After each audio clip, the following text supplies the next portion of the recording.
what you're supposed to do is take your little baggie home, dump the poop down the toilet, wash out the bag, and then recycle the bag. Oh. Yeah.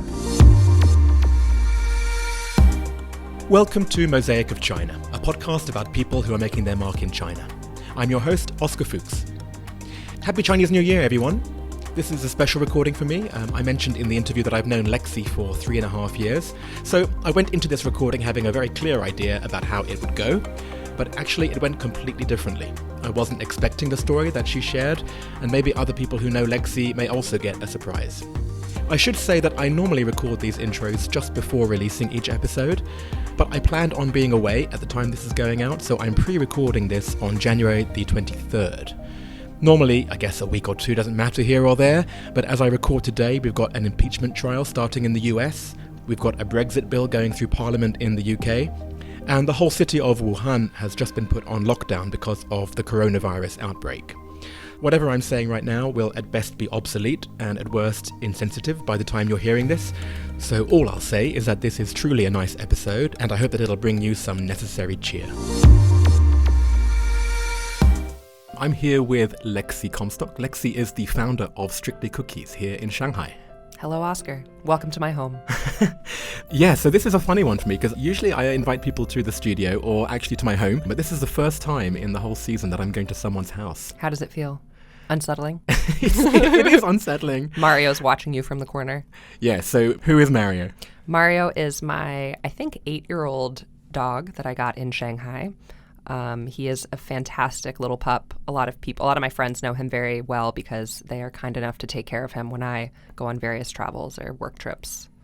And he's super well behaved. He's amazing, and I unfortunately can take no credit for that. When I adopted him, he just was weirdly well behaved, and I don't understand it.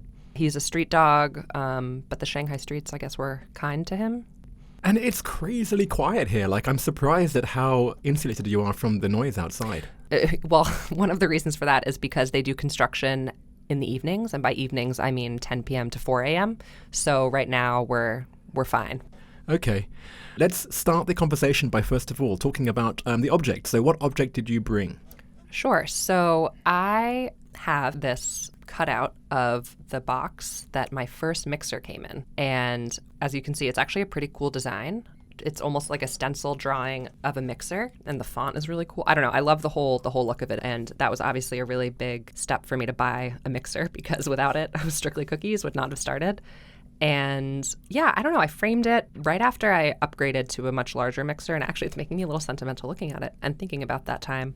But I ended up trading it with someone who was moving back to the States, and she had run a pie company here and had a really big industrial size mixer that we actually still use. So it was like an amazing trade. But I don't know. I think it's pretty cool. What do you think? I like it. It has some kind of like retro feel to it, and yet it's modern, but maybe that's because modern is retro now. Totally. And we've gone into a little bit about what you do. So you mentioned Strictly Cookies. So what is that? Yeah, so Strictly Cookies is an American-style soft and chewy cookie company that I founded in 2010, right after moving to Shanghai. So I had originally come to Shanghai for a marketing job at a Chinese firm because I had studied Chinese and China generally in college. And I came over for that job, but then after a few months got a little bit bored and restless and really genuinely missed cookies from the States. I don't know, how long have you been in Shanghai? I was just thinking that as I'm looking at you because you were one of the first people I met actually when I came, and it was about 3.5 years ago. Yeah, so I'm coming on 9 years in Shanghai, and back then there were really only a few coffee shops. The baking scene was relatively non-existent, and I could not find a good cookie. And I love cookies. Cookie was actually my first word, which is a fact that my mom reminded me of, I think a year after I started the company. She was like, oh, that's so weird. Like, that was your first word. And I had forgotten about that. So the company was birthed out of a true need for cookies. And back then, regulations were a bit looser than they are now. And so I was able to start very slowly and organically and kind of grow as the demand grew. Whereas now it's very strictly regulated if you want to do food in China. There are a lot of rules about what licenses you need if you're going to sell to cafes and restaurants. But I was very lucky that that really changed in a way that worked with the growth of our company. So I was able to join forces with other people who were doing food businesses in China. So it wasn't a huge upfront cost, which was great. And then in 2013, we opened our first shop that we actually are still in that shop today. It makes me think about the other entrepreneurs that I've met, and especially in the restaurant and food industry. It feels like now there's a lot more barriers to just organically doing something like you did. Yeah, you have to go in with much more of a plan now. I think back then, you had a lot of the risks that you have today, but you could kind of like test things out before you fully committed to it, whereas I feel like now there's less room for that. And I think that that is normal in any sort of developing country. Like, you need to do more regulations, and I actually am very happy with how the government has done food regulation, because obviously safety is enormously important. So that's actually been cool. And I've had actually really nice interactions with the Chinese equivalent of the Food and Drug Administration. I really enjoy talking to them because they're like, yeah, this is confusing. We're like updating these things, but this is what you have to do. And it seems like they want you to follow them. They're not trying to trap you or anything. They just like want to help, which is great. So when I think about your business, it's really hard to scale, right? How do you expand your business here from Shanghai to elsewhere? Yeah, I mean, I think China has such a strong logistics operation thing going on. So instead of saying, okay, we're going to go in cold and open in Chengdu and wherever, like, we say, okay, first let's build up our Taobao business and see where people are buying from and kind of test the market that way. And I think expanding that way for us makes a lot of sense, because I think you're right. It would be way too hard, just especially if you don't have a ton of money behind you, just to go in and like drop into these cities. And things change so rapidly that I think we've really benefited from just the research side of things, like through shipping. And then I'm just looking at this object, your cardboard cutout there, and it's making me think about those early days. Yeah. Those are always exciting. I think back to when I was first setting up my company, and you're doing it out of your kitchen or whatever it is. Talk to me about what were the real highlights, and I guess what were the lowlights? Were there any like real failures at the beginning as well? Oh, yeah. It's always like they're both sprinkled in there the whole time. When you're running your own business, you're never sitting back and saying, wow, I've done such a good job. You have maybe like 5 moments throughout your entire career of that. And then you get distracted by something else. And so the real highlights for me have been these small moments. I remember one in particular when it was really early on. It was within the first 2 years. And I was looking out the window and thinking, this is so cool that this is my job. And this is awesome that I've created this product. I love cookies so much. Creatively, I love cookies because it's a very simple base. It's a very simple dessert. Everyone can understand it. Like, it's not a complicated thing that's like really highbrow. But you can be so creative within the combinations. I don't know. I think that that's what life is all about, like kind of having like a simple base to things, but then spicing things up. And so it's really been like a pure joy to be able to spend even some of my time creating something that I hope that other people enjoy as much as I do. Those are the really cool moments. Obviously, lowlights are, firing people sucks, and that's no fun. We've had every issue you can think of. We've had supply chain issues. We've had ingredient mishaps. We've had employees stealing. We've had, anything you can think about. You can't dwell on those lowlights. You just have to learn from them. I think I'm good at dealing with tricky situations because of this business. Probably the hardest would be when one of my employees was stealing from me, just because that was a real betrayal. And I was really young. I was 24, and I'd really come to consider him as family, especially because he had been with me since the beginning. And so that just felt really bad. But I realized that it was just about like he saw an opportunity to make money. And it was just it was as black and white as that. It wasn't anything more. And I think we can sometimes make it kind of about us and make it like, oh, this is like, this is a reflection of me. And obviously it was a reflection of me as like a leader of a company because he was able to exploit that. But the fact of the matter was he saw an opening to steal money. He did. End of story. And how did that all play out then? How did you find out about it? I found out about it because I had been talking to someone at a fair actually about the price of butter because, prices fluctuate. And I had noticed recently that the price of butter had gone up a bunch.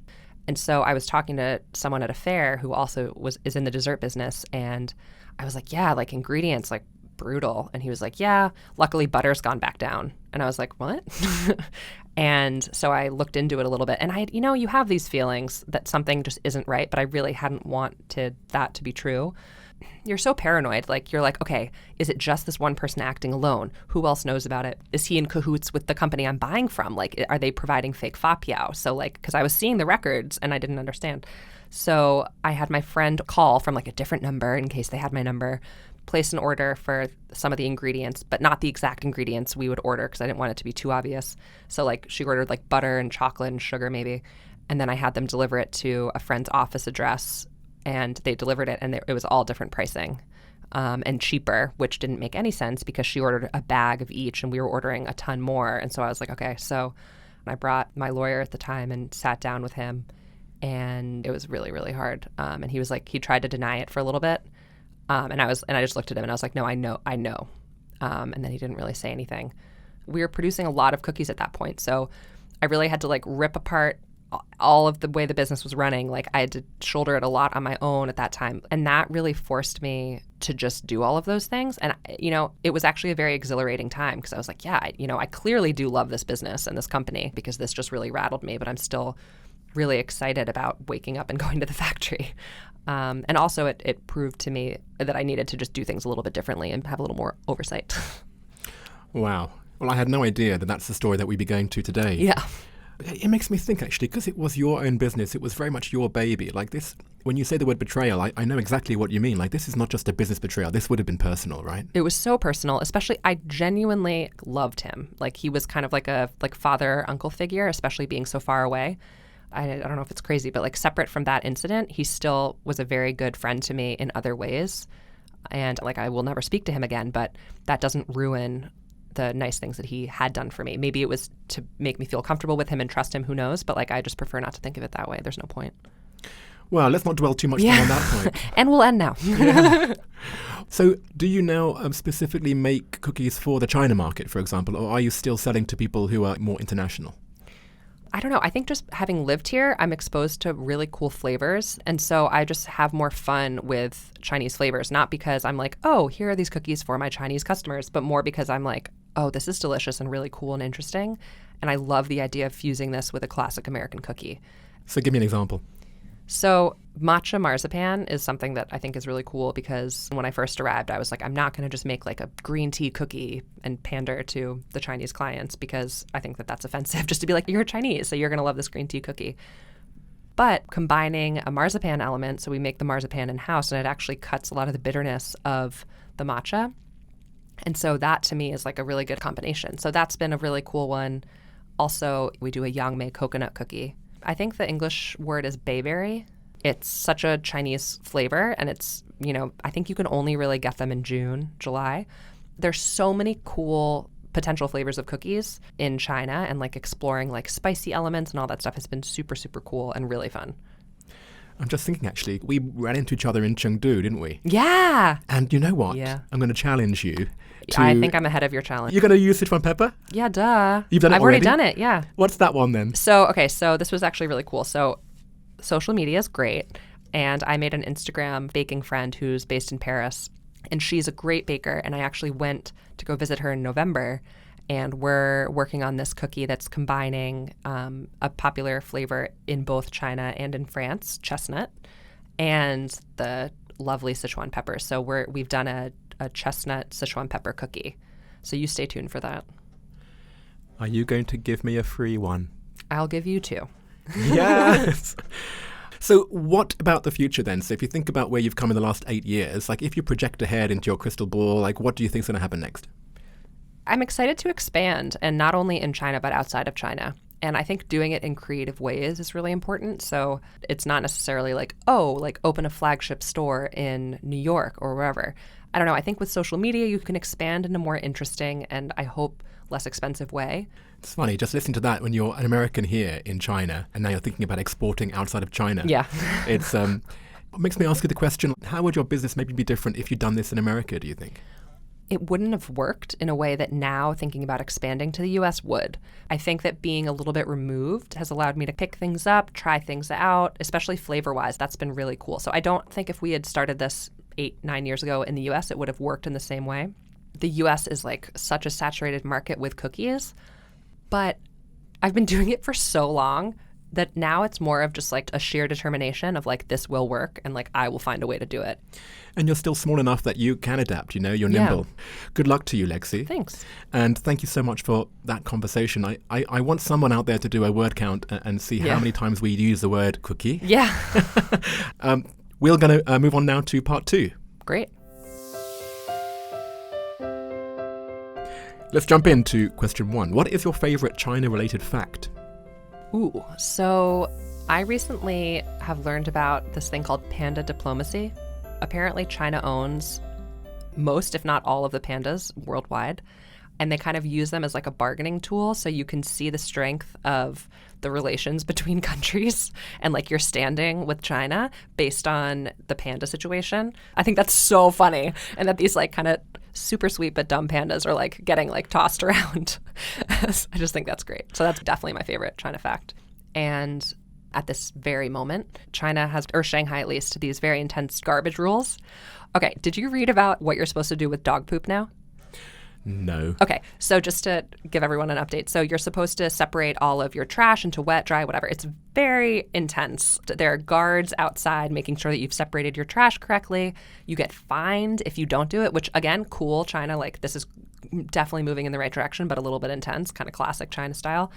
But with dog poop, apparently, because that's you're supposed to separate wet and dry, right? And so people were like, well, what are we supposed to do when we pick up dog waste? So what you're supposed to do is take your little baggie home, dump the poop down the toilet, wash out the bag, and then recycle the bag. Oh. Yeah. Number 2, do you have a favorite word or phrase in Chinese? So I'm very lucky. I have amazing neighbors, and I have really great Bawans, and I have a very strong relationship with them. And they always are asking me, no matter the time of day, no matter if I've just seen them like 5 minutes before, 吃饭了吗? Which is like, have you eaten? And I just think that's so sweet. I'm like, yeah, thank you for checking up on me and making sure I'm staying well fed. If you left China, what would you miss the most and what would you miss the least? I would miss jianbing. It's a crispy crepe, sort of pancake situation that combines eggs and scallions and these almost like crispy wontons. Is that how you would? I don't know what that is. There's this like bean curd in there and you can put spices. It's just incredible and it's very cheap. I could eat it twice a day. I recently, I think it must have been a month ago, I saw an article about how they had a jianbing, I don't know what it was, like a stall in, I think it was in New York, yes, somewhere near the High expensive. Line. Yeah, it was like $10. No. 15. 15. Okay. And they do all this weird, I mean, okay, as long as you're spreading the jianbing word, I'm happy. But they put a ton of stuff in it. It's like, dare I say, bastardizing the jianbing, but no, they're just innovating. It's fun. But it's really expensive. Yes. Yeah. Innovate all you want, but don't charge $15. Yeah. And then the thing that you miss the least? The thing I would miss the least is construction.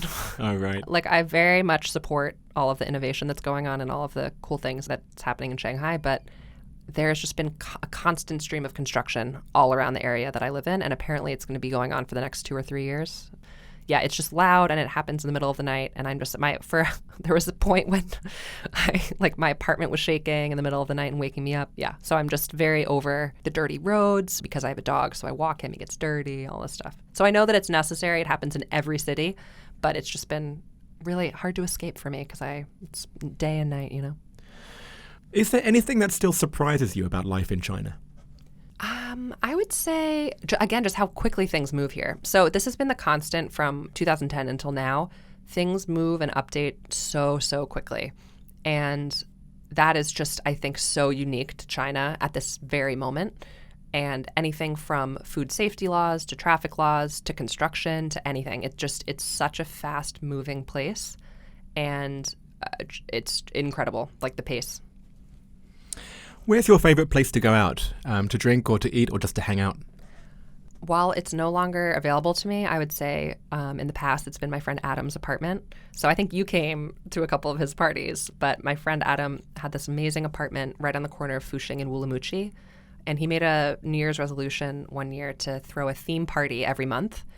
And he just nailed it. And it was super open, like, you know, you could bring anyone, and there were various themes like, you know, Chinese New Year, 80s prom, all this stuff, and people would dress up. And so that was like, you know, party side, that was really fun to go out in, but also he had a great balcony. So, you know, kind of Sunday afternoons lounging on the balcony, that was pretty ideal. Whenever I walk past that crossing, I think about it. Yeah. Oh. And I think I'm still in that WeChat group, actually. Yeah, no, he keeps it alive. Yeah. So funny. What's the best or worst purchase you've made in China? Best purchase was definitely my inflatable bathtub. Stop right there. Yeah. Inflatable bathtub. Yeah. Explain. So, pretty self-explanatory. It's this like circular, not that attractive bathtub that you just use a little pump to inflate. I have a very small shower I can show you. And unfortunately, that doesn't leave a lot of options for bathtubs. So I looked on Taobao, the best place in the world, and found this light blue inflatable bathtub. And so, oh yeah, just love it. What's your favorite WeChat sticker? Ooh, you want me to show you or explain? Oh yeah, show it to me now. Okay. Oh, there it is. Isn't okay. it cute? Explain what this is. Okay, so I'm not. Some people are very good at WeChat sticker language. You are one of them. You're pointing to yourself. I was going to give that to you anyway, but sure. Give me credit for my WeChat game. Come on. Mine is very bad and very simple because it just takes so much time to be like, I don't know. So I like the ones that have been preloaded on my WeChat. And those are the little like bunnies. What are they? The little bunnies. And I find that the what would you even call that hand motion? Like a hula almost? Yeah. It just applies in many situations. So I like it's just kind of my fallback. I get genuine joy from using it, and it's super cute. Listen, I'll explain how you have many different stickers and make it work. You list them in order of what emotion you want to convey. Really? Yeah. So how do you change their order? Oh, I'll teach you. I don't want to be taught. It's too much. What is your go-to song to sing at KTV? Okay, so my go-to is Alanis Morissette, You Ought to Know. Oh. It's just a great one, but I'm going to say the best move I've ever pulled at KTV, and I love KTV. We actually haven't been together. We should totally go. Why has that not happened? I don't know. But the best move that I ever did was I went to a KTV with people I wasn't that close with. And so at like 2 a.m., everyone's pretty drunk. Like people are singing their intense songs. And at 2 a.m., I put on Enya's Only Time. Like, who can say? And it was so funny because everyone was like, who is this girl? Like, what is she singing? And I was taking it really seriously. And everyone's kind of drunk by that point. So, like, half the people didn't remember. But the people who do were like, what is that? So that was really fun. You're the weird one. Yeah. And finally, what other China-related sources of information do you rely on? Ooh. Do you ever get this email? I'm on this newsletter thing called the China Skinny. No. So they just talk about trends in China. I think it's like a market, like you learn about the market, but they just have really interesting insights. And I think it's actually the only newsletter that I consistently read, and or if I don't have time to read it, I'll like save it and sit down with it. Yeah. So I genuinely think they're doing a great job. Nice. I'll check it out. Well, thank you so much, Lexie. That was a pleasure. Yeah, it was so fun. And before you leave, so out of everyone you know in the rest of China, who do you recommend that I interview next? Ooh, very easy question for me to answer. My friend Jamie Barras, who runs Untour with her business partner Kyle. They basically give you a really awesome tour of the best street food in Shanghai or Beijing. They also partner, I think, in various other cities across China. And as someone who loves food and especially street food, they just do a really good job. They give you, on the tours, they give you a ton of really cool information about Shanghai, about the food you're eating. It's not only satisfying for your tummy, but also for your brain. Wow. Yeah. Is that their tagline? No. Do you know, I've heard of them because I met people who have been on that tour. Have you never been on that tour? Never done it. I've been on it a bunch, and I would 100% go with you. It's so fun. All right, maybe that's what we'll do. That'd be great. She's not going to tell you this because she's so humble, but they're super legit. Like, they took Usher, heard of him, took him on a tour. Yeah, they're great. Awesome. Well, thank you so much. I look forward to speaking with her. Yeah. And just thank you for coming, Lexie. Thanks for having me. Bye. So this is the first time someone specifically mentioned pandas since episode 10, in which Laurie Lee's favourite WeChat sticker was an angry panda. I want more panda chat. For example, did you know that the Chinese for panda is xiongmao, which literally means bear cat? Yes, maybe you did know that. But try this. Did you know that there was a scientific debate about whether the giant panda bear is actually a bear, or is it more like the red panda, which is a member of the raccoon family? And yes, maybe you had heard about panda diplomacy before this episode, but did you know that it's been going on since Wu Zetian sent a couple of them to Japan in the year 685? People, get into it! I don't know why I'm shouting, I just like pandas, okay? Lexie's favourite word or phrase in Chinese was 吃饭了吗, which literally means have you eaten, but as Lexie also knows, it really just means hello. I talk about this in more detail at the end of episode 7 with Michael Z from Symmetry Breakfast.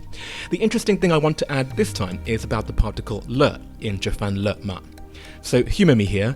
Many people learning Chinese think that le changes the sentence to the past tense.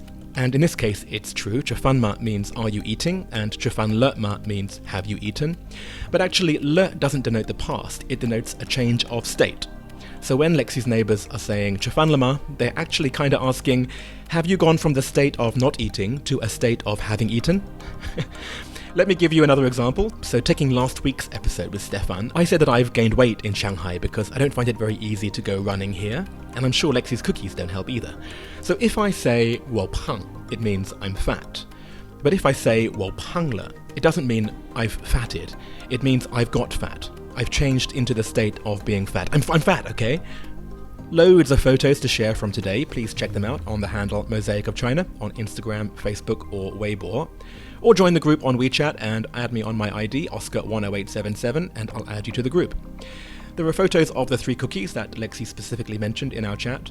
One of them is green tea and marzipan, the second one is yang mei and coconut, and the final one is Sichuan pepper and chestnut. Apart from that, there's Lexie's favourite WeChat sticker, the hula dancing rabbit. There are photos with her doggy Mario. There are some images of the Shanghai recycling rules, which are, of course, full on. But actually they're no worse than the rules that I followed when I lived in Japan in 1999, or even Germany back in 1996, so maybe it's about time they caught up here. 1996, oh my word, I'm fat and old. There are pictures of the delicious jianbing, the thing that Lexie would miss the most if she left China. A few photos from the costume parties that Lexie mentioned. Shout out to Adam's WeChat group. And yes, I called it a costume party. To all the Americans out there, a Brit would call that a fancy dress party. Believe me, I do realise how stupid that sounds. And last but not least, I asked Lexie to send me a photo of her best purchase in China, the inflatable bath. And the thing that she sent me qualifies as one of the best images I'm posting all season. Mosaic of China is me, Oscar Fuchs, extra editing support from Mila de Prieto, artwork by Denny Newell, and China support from Alston Gong. See you again next week.